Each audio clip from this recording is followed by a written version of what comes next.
Hey, what's going on, everybody? Manny here once again. Welcome to DFS Zone, your source for daily fantasy sport lineup advice for the NBA and the NFL.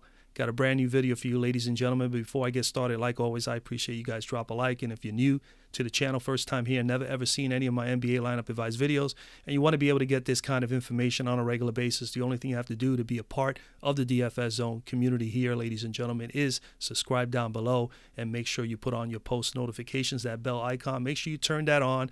This way you don't miss out on any of my NBA or NFL lineup advice videos when I upload them. With that being said, today is Wednesday, December the 12th, 2018, and we have a massive 11-game slate in the association. And before I get started, I just want to be able to give you guys 11-game slate, ladies and gentlemen, is very, very, for those who know me or have at least been watching me for a little while, I've said it a few times on videos, I hate researching for 11-game slates because you really got to go through a number of little things just to narrow down your player pool a little bit from a large 11-game slate. But that's why I like more the 4, the 5, and the 6-game slates. It's a little bit more quicker to do the research. But nonetheless, I still get it done because I'm a DFS player and I play every day. And, I just got to be involved. So, and not only that, I also have this channel and I'm trying to help out you newer DFS players as far as NBA DFS. So a couple of things I can tell you, man. 11-game slate, first things first. You could be very creative. You could do there's a lot of options you can go. There's a lot of players in play. You can go studs and scrubs today. You could go, a balanced out lineup if you wanted to. You can actually go with game stacks, utilize a couple of key players from a couple of key games, put them together. You can look at the implied totals. You can look at the more favorable matchups. You can look at games that are going to be fairly close and they got some good play. Or about, like, for instance, I could give an example like Detroit-Charlotte today. When you look at Detroit-Charlotte, I think Charlotte is favored by 5 or maybe 6 or under 6 at home. But again, the matchup, you look at it right away, the first thing you're thinking, where's Charlotte's strength and what's Detroit's strength? Well, Detroit's strength is up front with Blake Griffin and Andrew Drummond, so you can actually pencil those two guys in if you wanted to stack that game. And then what's Charlotte's strength? Well, Charlotte's strength is their backcourt with Mr. Walker and Mr. Lamb. So automatically, I would say today for sure, I will have in the quarter GPPs, which I usually do a number of lineups. That quarter GPP, I will use something like that. I will probably put 2 and 2 and then basically build the rest among other games that are in that same type of, that look similar to that type of matchup where there's an advantage or some strength for a team in a certain position. And that's the way you can go. And of course, you could look for value through injuries and so on and so forth. You could also look at games that you could stack up a game even more so. But at the same time, the thing is that you could also have, in my case, in my opinion, and I usually do it, is I make 3 core lines, 5 to 6 top plays, and make 3 separate lines. You have more than enough options and more than enough players here to design 3 core plays. But again, this is definitely good if you are a GPP or cash player that does multiple lineups. If you're doing just 1 or 2 lineups, then I don't recommend that. Then you have no choice but to make 1 core lineup and then build around that core lineup with a couple of little value plays. But if you're able to do multiple lineups, 5, 6, 10 lineups or more on a given night, especially in an 11-game slate like this, ladies and gentlemen, you can go and build easily 3 core lines and then build around it. And you give yourself 3 opportunities or opportunities to obviously maybe compete in a GPP big tournament like this and pull it down. The beauty about 11-game slates and 10-game slates and 9 games, and people love those so much, is that you have that opportunity that could be that much different with your lineup makeup that you can take a GPP down all by yourself. And that's the beauty of it. When it's only a 2 or 3 game slate, there could be a possibility of multiple players being tied for first or for second place. And then, of course, a lot of people dread that. It's happened to me a few times. I don't mind it, but at the same time, it'll be great to be in a main slate like this and be able to take it down and know that you can do it all on your own. So the key is to be different. Also, there are going to be some players that are going to be highly owned because, injuries or whatever the case may be. That's quite all right. I don't consider that chalk. A lot of people say chalk. Chalk to me is someone, especially in a small slate, 2 or 3 game slate, 70, 80, 90% ownership. That is chalky. 30, 40% to me is considered very high owned in a GPP, but you can live with that when you have 9 plays and you only have 1 guy. So you got 8 other opportunities to be slightly different, and there's nothing wrong with that, especially in an 11 game or 10 game or even a 9, even as far up as a 6 game slate or above. I think when it becomes really, really chalky is when you have the smaller slates, because some guys are just going to be in a perfect matchup, and they're going to be highly owned, and that's okay. Again, the bottom line is you want to be different somewhere, even on a very short slate. But on a big slate like this, you have plenty of opportunities to do all those things, be able to be different. You can game stack multiple games. You can go one game and stack up 4 or 5 players from that game. You can go and do another game where it could be fairly competitive, and you'll be able to do the same thing there as well. So look for those games. Make sure that you do 3 or 4 different core lines if you want to. If you you have financial, your finances are you're able to do it with your budget, and of course at the same time, don't worry too much about having one player or 2 players that might be highly owned that night on an 11-game slate. Because in 4 years of me playing DFS, I've been playing over 20 years fantasy sports, but DFS, as far as DFS, daily fantasy sports, as far as playing NBA and all that, or NFL, I've not seen anybody on a big, large slate be 70, 80, 90% owned. So don't worry about a high chalk. That's considered very chalky. That's like top. And that's basically it. All right, let's go over. I've added to the actual show, going over injury reports, because sometimes we have a lot of them like we did the other night. Yesterday, we didn't have a whole lot. But today, we're going to go right into point guard. So, I hope that some of those tips and some of those strategies do help out for you guys. So let's go get it today. All right, point guard. Injuries today, we have to worry about John Wall, all right? Game time decision with the heel. If John Wall is out, like I said the other night, obviously Bradley Beal is definitely someone to consider. You have, if you want to go down in price, you got Austin Rivers, who has been starting. And then, of course, you have Satoransky, that's been playing the 3, pretty much playing small forward for Washington, but he gets a little bit of a bump in minutes as well. And that's basically it, at least in my eye, for Washington. We come down here, Connolly, you think of, Shelvin Mack right away. I'm not going to be on Connolly or Mack or anything in this game, even if Connolly plays, but I just wanted to make sure that you guys are aware of what you could possibly get there. And then the other more important news, obviously Dennis Smith Jr. being out with that wrist injury. Jalen Brunson has been doing fantastic for them, filling in for D. Smith there. And I definitely like Jalen Brunson today as a nice play at 4,500. He's 4,500 versus Atlanta today. I like that whole makeup there. That game is going to be a paced-up game, and I think it's a great spot for Mr. Brunson. So look out for Mr. Brunson there. All right, point guard today, the one point guard that really stands out to me, that I really like, and I hope the game could stay close, and I hope that John Wall plays, because I really love Kyrie Irving here today in this matchup, if Kyrie is able to play. Now, granted, I will have exposure to Russell Westbrook. Hands down, thumbs up, everybody. Definitely Russell Westbrook. If you can get him in there, he will be in some of my lineups. I'm going to do a bunch of the 25-cent GPPs, because I like throwing, at least, 10, 15 bucks into that.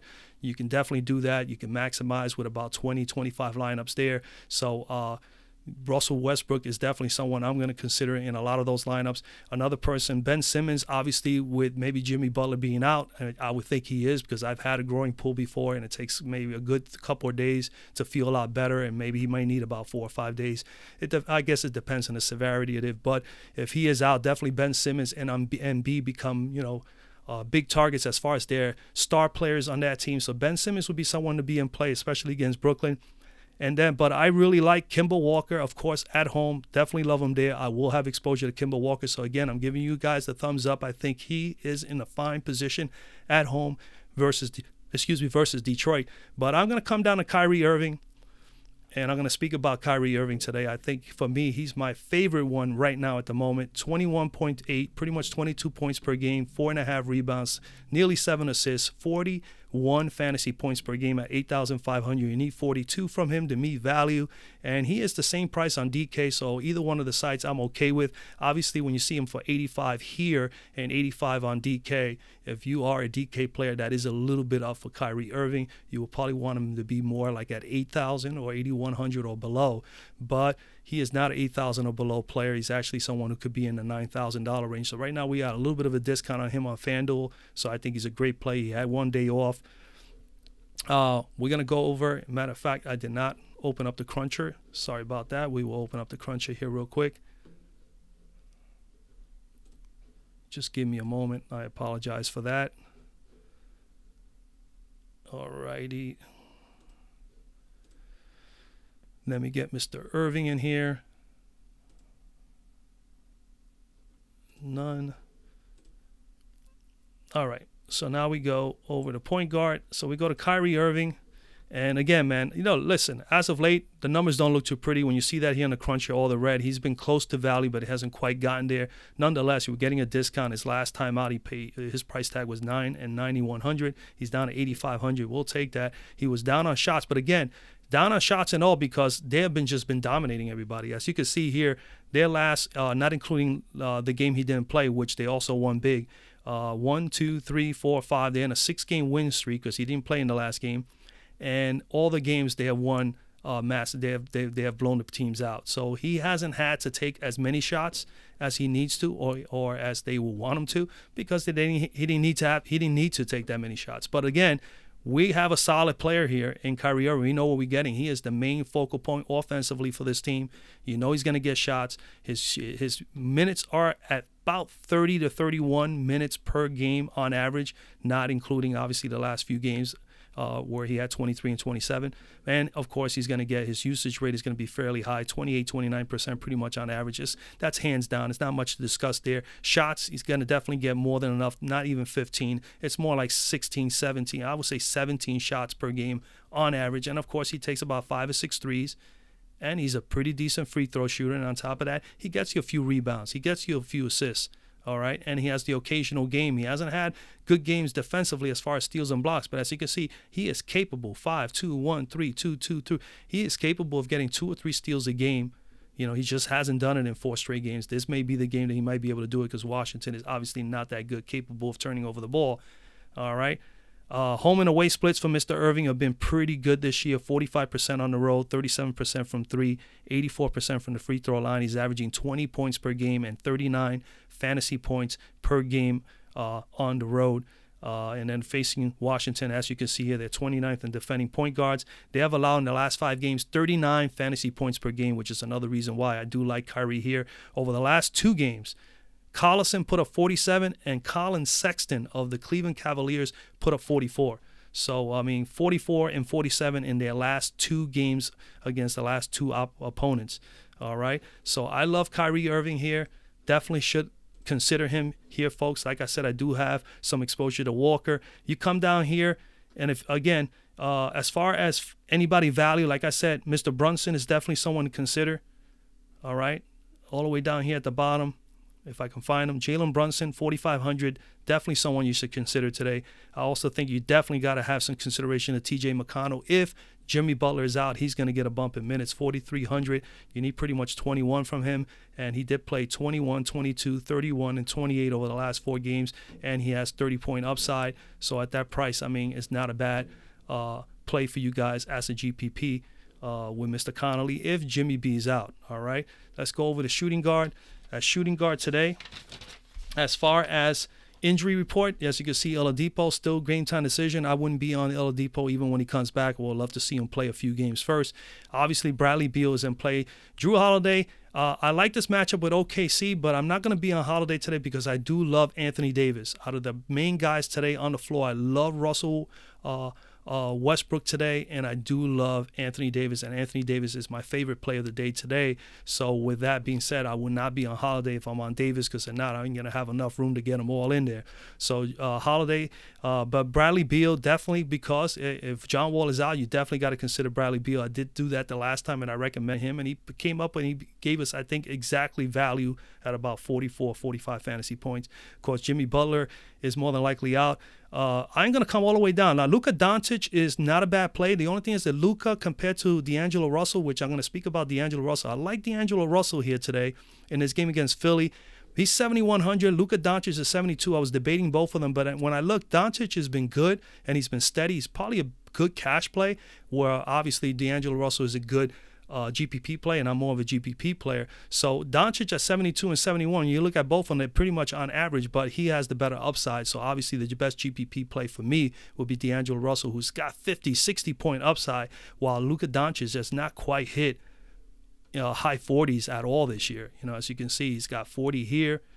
He did get 40 here. He got 46 is the highest that he's gotten this year, and 40 there. So not a whole lot of 40s, and the highest he's gotten is about 46. So my choice is definitely D'Angelo Russell. I love the matchup against Philly. So D'Angelo Russell is in play.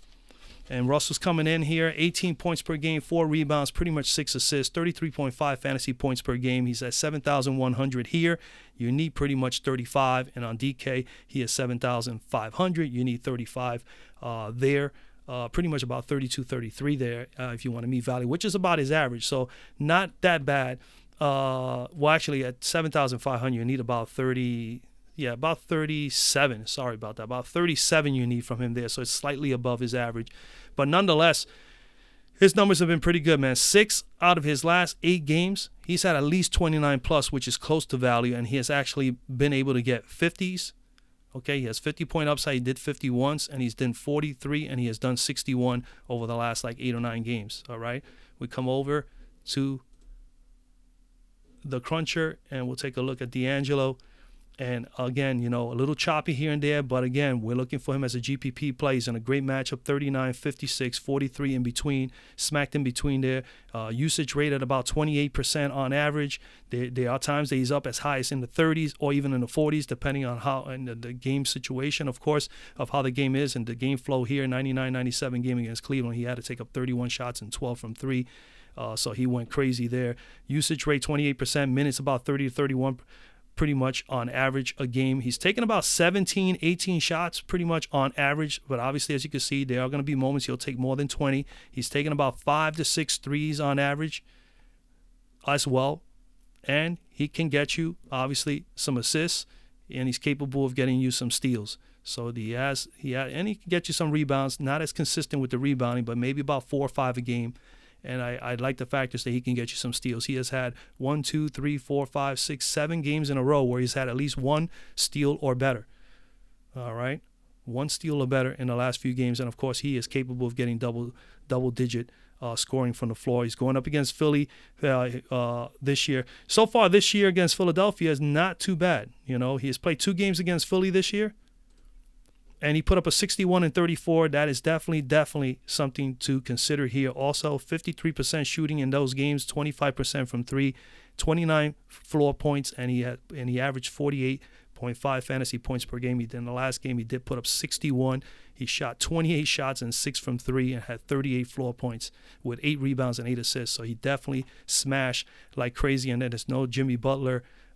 Possibly for Philadelphia, which I really truly believe he's not going to be there. Even though these, he's going up against Philly. Philly actually at shooting guard, they have actually been using obviously J.J. Redick to do a lot of the defending. Jimmy Butler pretty much plays the other 3, not so much as a shooting guard. But Philadelphia 14th in defending shooting guards this year. They have only allowed 19.9, so you round that off to about 20 fantasy points per game over the last 5 games. But they have not really had a quality shooting guard that they have played against in those 5 games. They placed Bruce Brown 2 games, 15 and 13 he put up. Danny Green put up 16. Garrett Temple put up 18. Those are the guys that they have faced over the last 4 or 5 games.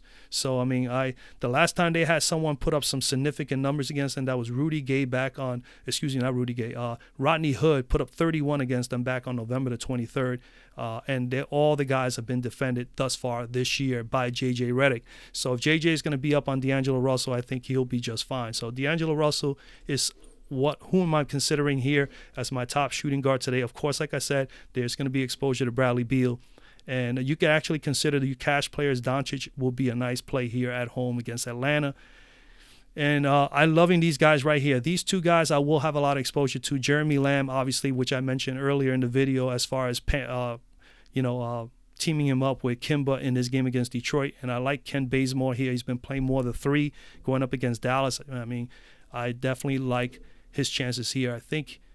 Look at his numbers have been pretty good. The last 2 games, the minutes are there, and he's actually at 36 and 46. So he's actually trending upward from his 27 average. So Bazemore's in a good matchup. I like him there at 6,600. And coming down a little bit further, you could consider Schroeder here in this game against New Orleans at 5,800. I also would always keep in mind J.J. Redick. He is pretty consistent, and he's pretty good as far as a cash play. Marcus Smart could be someone you can consider here. Also, Harford and Hayward are out. I got that notification prior to doing the video. You could consider this kid here, Kevin Huerter. You could consider him here in this game. And then Reggie Bullock is out, so you can consider here. Definitely here you got to consider if Bullock is out. If Bullock is out, then you got to be on Luke Kennard. He would be someone you can consider here. Luke Kennard has been filling in there, 4,100. I think that's not a bad price for Luke Kennard. Or we hear same thing here. If Covington is out, Josh Okogie has been playing as well, so he's someone to consider. And this Furkan Korkmaz for Philadelphia, he came in and played about 20-some-odd minutes when Jimmy Butler went down the other day at 42. He played 25 minutes. He put up 31 fantasy points. So Korkmaz could be someone to consider as well as Luke. So there's a couple of nice little plays here for you guys at shooting guard if you're not willing to pay up. And even if you pay up for one of those other guys, like I said, either a Russell or even a Lamb or a Bazemore, which would be the top, more of the upper tier guys, when you want to come down and get some value, you can pair them up with one of these guys like Hooter or like I said, Korkmaz, Okogie, or even Kennard. All right, small forward. At small forward, as you can see, there's a lot of little injury reports here. Giannis is going to play, but I'm not going to be on Giannis today because I said I love paying up for Anthony Davis. He's my favorite. Big stud, prime top-tier player today. Kevin Durant against Toronto, tough matchup, man. Toronto is pretty tough defensively. I don't want to touch that today, even though he is at home. I'm going to come down to Paul George, man. But before I get started, obviously before I get started with Paul George, you're going to have the injury report here. Kawhi Leonard, chances are he's going to play today. He let me down yesterday. As you know, I put him in my thumbnail. He was my top guy yesterday. I had to switch it up on Twitter about a half hour, 45 minutes before that. I didn't even take a chance. I said, guys, I even put it on Twitter. If Kawhi is not playing, which I decided to keep him on one line only. I did not put him primarily on all my core lines. I did switch him and left him in one line, and I had a feeling he wasn't going to play because he doesn't play back-to-backs, and today he was going to play against Golden State. So I think they figured, hey, let's keep him in here. If he is having a little bit of soreness to the hip muscle or the hip area, why not just keep him off the game? So again, I should have faded him completely, but nonetheless, I kept him on one line just in case, because on Fanduel, you got to be concerned with that. But nonetheless, it panned out taking him out. So Kawhi Leonard is someone to consider today, but I'm not going to be on him in this matchup. Paul George is the person that I'm going to discuss. But again, as far as injury, Kawhi Leonard, Otto Porter here, if he is out with that game time decision here with the knee, then obviously Kelly Oubre becomes a nice pivot play there. Even Jeff Green, you can consider Jeff Green there as well for that injury. Covington out, obviously, like I said, Wiggins gets a bump, and of course, Mr. Josh Okogie has been playing some extra minutes, and Marichik is out, so obviously there's going to be a bump, obviously, for Davis to produce.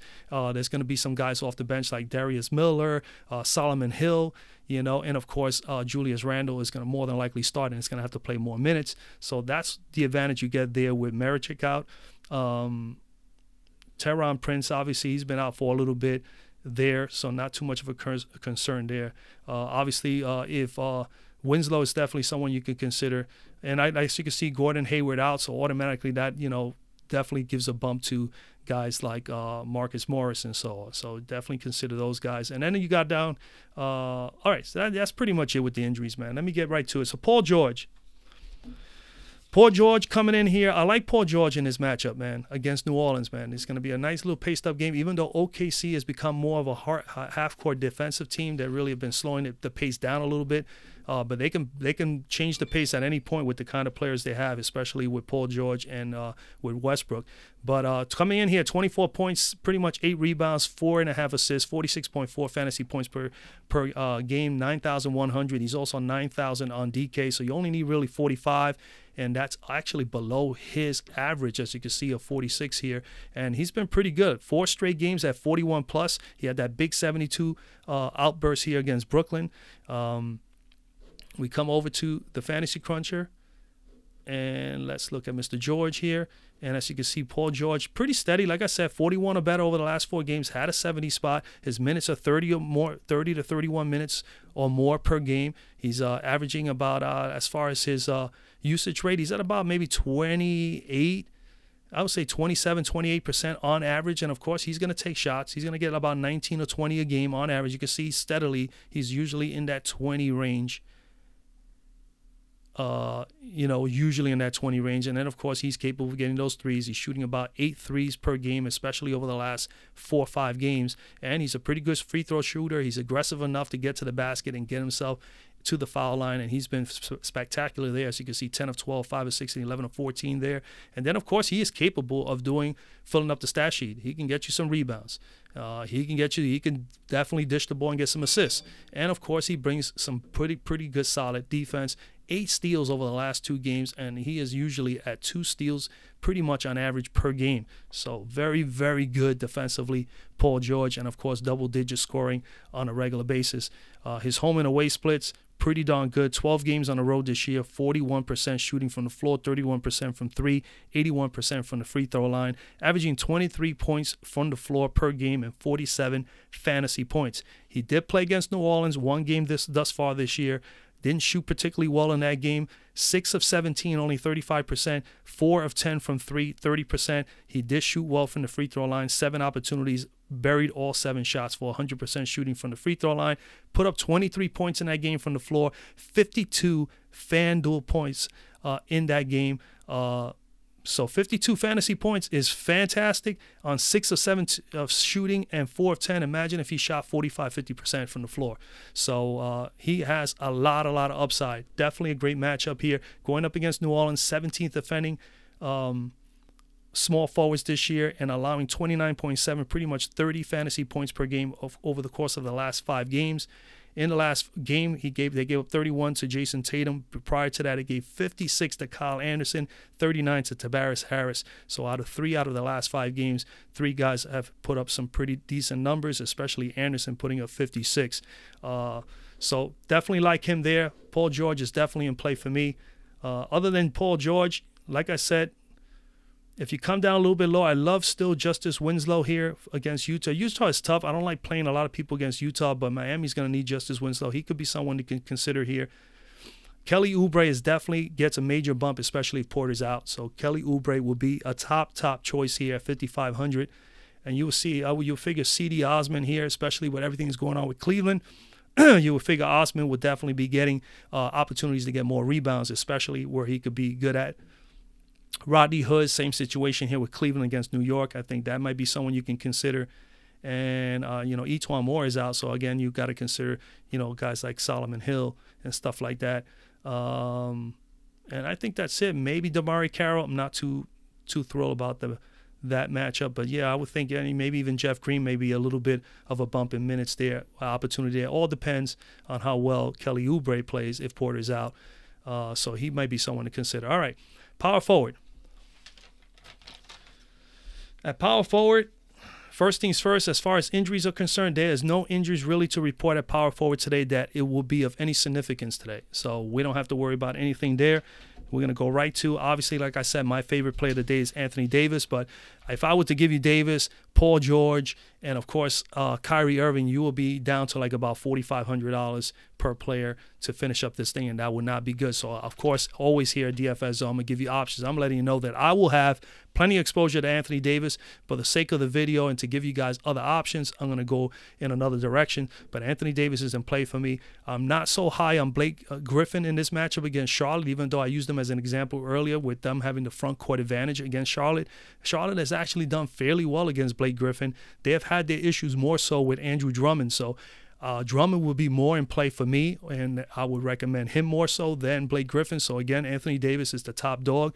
John Collins has been playing very, very well lately. This is a nice matchup here. He's a big guy, very athletic, going up against, I guess, maybe Mr. Harrison Barnes is going to defend him because Dallas really don't have a whole lot of guys there that I think can handle him. At $8,000, a little pricey. I think he can get us 40. I don't think he's consistent enough at the moment to be a cash play, so it'll be more GPP because he's capable of getting you 40 or better. So John Collins would be someone you can consider. You can always consider Jason Tatum simply because of all the injuries. There is no Horford and there is no Gordon Hayward. So Tatum should be able to be on the floor a little bit longer, and Washington has been so horrible that I would not be surprised if he has a great game. Bam Adebayo is definitely still in play, but going up against Utah, he's going to face Rudy Gobert. Because he's been playing center. Rudy Gobert is a pretty tough guy, man. For Bam, he might be a little bit bigger and a little bit more stronger than him. I would favor Rudy Gobert over Bam, but Bam is in play here. 6,500, you can consider him. Sabonis is definitely in play, always up front against teams that he has an opportunity. He's just right now been really down as of late, the last 4 or 5 games, so a little concern there. with him there. So I would probably not be behind him. But you definitely got to come down. The guy I'm going to speak about is Larry Nance Jr., just simply because we know now with Tristan Thompson out. And he is going to probably be one of these guys going to be probably on the higher owned side today.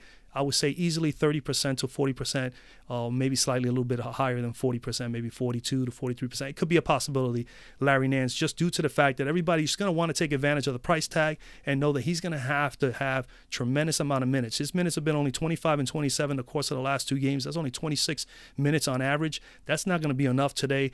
He's going to get a bump in minutes. He's going to have to play over 30 minutes, maybe even as high as 35 minutes. So if it's not Nance, you're going to have to be on a little bit of Zizic. So it's one or the other. Obviously, I'll be favoring more Larry Nance here. But Nance coming in, only 8.6 rebounds, pretty much 3 assists, 23.9, pretty much 24 fantasy points per game, 5,800. You need 28 to meet value. And on DK, he is 5,700, pretty much the same price, need 27 there. And he's been averaging 24, so he's very, very close. Price tag is fine. And for the amount of usage and the amount of minutes and so on and so forth that he's going to have to do now over the next couple of games, I think he is definitely someone to consider. So we're not going to look too closely on Larry Nance because this is a totally different situation. You know, I mean, he is not, you know, he's like thrown out. He's been thrown to the wolves, so to speak, here. And he's going to have to come up with big. So we're not going to see huge differences here in usage and minutes, but we know that is changing as of today. So we're basing this play more so on that he's playing against the Knicks. Now, granted, the Knicks have an advantage here today. So don't forget about the Knicks players, which I will discuss in a moment, because, I mean, Larry Nance is, you know, he's going to have to deal with probably Mr. Cantor. So it's not going to be an easy picnic for him with Vonleh and Cantor up front. But nonetheless, I think that because of the usage and the amount of minutes that he's going to more than likely have to provide for this team over the course of this game today, he is definitely someone that you're going to have to take a stab on. So 33 and 36 in the last 2 games in minimal minutes. He smashed 1 fantasy point per minute easily in those 2 games. Granted, this game was a blowout win. This was a blowout loss. So that's one of the reasons why both games he didn't play as much minutes. But today, obviously, that will change. His shot selection was only 4 or 5 on average per game. That's going to change. He's going to have to probably take at least 10 or more per game. And he's going to have to go and rebound a whole ton. So we're going to worry more so about how he's going to be able to do against the Knickerbockers. My only concern with this matchup is that he's going to have to deal with Cantor, and Cantor is a nice physical, pretty athletic center that is lean, is in good shape, and, you know, he's a competitor. So it's a tough spot for Nance. But again, 5,800, I think you got to give him at least a stab at it. You know, and that's pretty much where I stand with this matchup, is that it's all more so about taking advantage of the price tag and knowing that this young man is going to have to play massive amount of minutes. But if you're not going to go with Nance at that bottom level, then you got to consider 2 of the Morris brothers, either Markieff or Marcus. Both of them are in play in this matchup. They love to play against one another. I say Marcus Morris is definitely my favorite play out of the 2. They're both priced the same price. But Marcus is going to probably more than likely going to have to play a lot more minutes, and he's going to have to do a lot more for his team than what Markieff will have to do for his. So I am in favor of Marcus Morris. If you want to pay down, this is a good spot to get it. Kelly Olynyk against Utah, they may need him there. I definitely like Vonleh and Knox here for the Knicks. Again, going up against this very vulnerable Cleveland front court with Larry Nance in the front, which is really not a big guy. And then you got Zizic. So I would think Zizic is going to get some action. I still think that New York is definitely up front, is going to be in a very, very good spot here against Cleveland with Vonleh and Knox. And then also knowing that you got Cantor up front. But Vonleh and Knox are definitely in play. Marvin Williams always seems to give these guys a tough go. Detroit with Blake Griffin. So, you know, you could consider him. I think it's still a tough matchup. Again, I love the Vonleh Knox, and I definitely think that Marcus Morris or Markieff Morris are probably the best plays for us at power forward. As far as anybody down lower than this, maybe Daniel Theus. You know, it's just simply because of the injuries. We know he's going to play. You could hope that he has a great game, maybe even Saric here. But that's about it. I mean, man, I really don't think there's anybody else I would consider down there. All right, let's go to center. At center. Okay, injury news is these 2 guys right here, man. Mr. Whiteside being out, obviously still in maternity leave, I would think. You know, he just finished having a baby. So Whiteside is out. Obviously, that I already told you, that bumps up Bam. I just think Bam is in a tough matchup with Gobert. And they got Tristan Thompson. Obviously, the bump there is for Nance. and Mr. Zizic with Tristan Thompson. Now, this is a big blow for Cleveland because Tristan Thompson has been playing really, really solid basketball for them this year in the center spot. But, their loss is our gain. Definitely love Cantor here. So let's go to the top. Joel Embiid is definitely in play, ladies and gentlemen. Thumbs up. If you want to go that route, absolutely, you can go with Joel Embiid. I am not quite high. I like the matchup. I think I would prefer him more than Ben Simmons. But at the same time, I kind of like the value plays there with T.J. McConnell and possibly that Korkmaz guy, maybe more so if I want to save some money because I love Anthony Davis more so in today's slate.